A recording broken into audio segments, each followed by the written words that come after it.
midst of this, I figured I'd tell you I have a side project going on. And if you haven't figured out so far, that side project is a DIY belt grinder.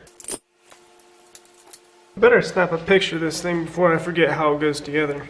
So just like the plasma cutter, I'm going to show the plans to make this thing, the 3D model. And then I want to get some feedback to see what you guys think about it. And what do you think I should improve and all that good stuff. But for now, I have to reverse the polarity of this thing.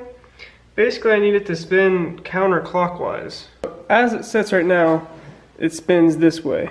It goes like that. But I need it to go like this, because the motor sits over here and I need a belt to come at me, around and down. And for some reason, on every single belt grinder that you see, the motor is to the left side, which means that it has to be going counterclockwise for the belt to go that way.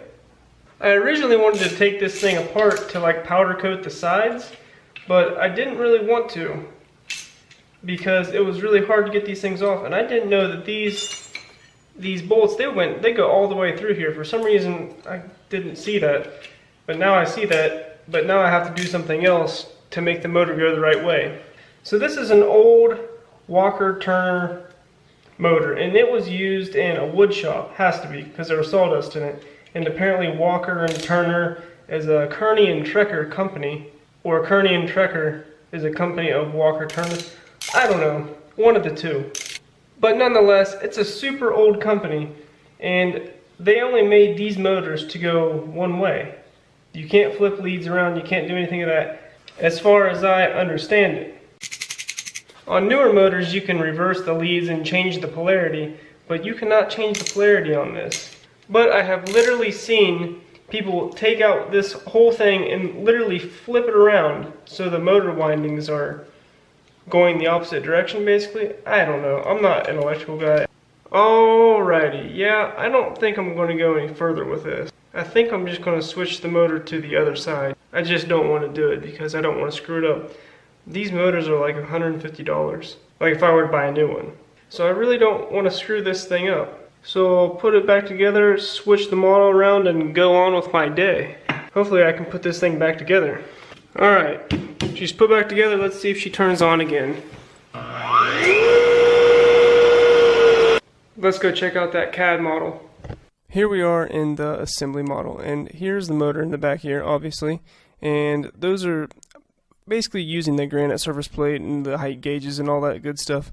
I was able to find roughly the dimensions of the motor, and from there I was able to find specific belt wheels on eBay, these wheels right here, and they listed down below exactly what they were, and so I modeled them up, put them on here, and this is what I came up with. Now there will be no welding in this belt grinder build, mainly because I don't have a welder, and it would be just as easy to put holes in everything and then put bolts in. And I have this little strut thing here, this, I guess they call it a gas spring on McMaster, and that sort of pushes it up against the tracking wheel, keeps it tight.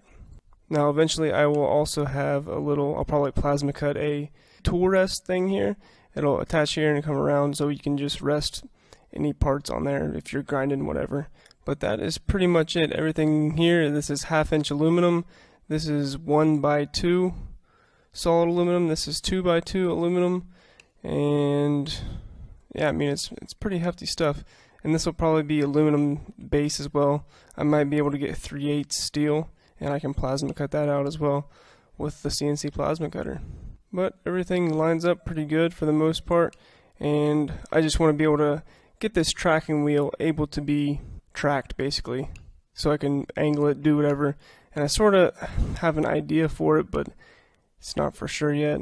I have this through, this will be a through threaded hole, and I can maybe angle it some type of way and tighten it down with these bolts up here, and that'll just so we can keep the belt straight basically. So let me know if you have any ideas or concerns with this model here. I think it should work out fairly well. This is pretty straightforward, more straightforward than the CNC plasma cutter.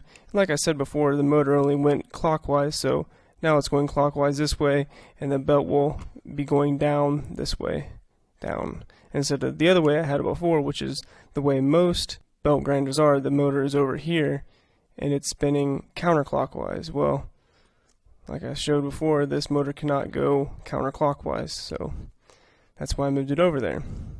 So anyway, I think that's it for now, so thanks for watching.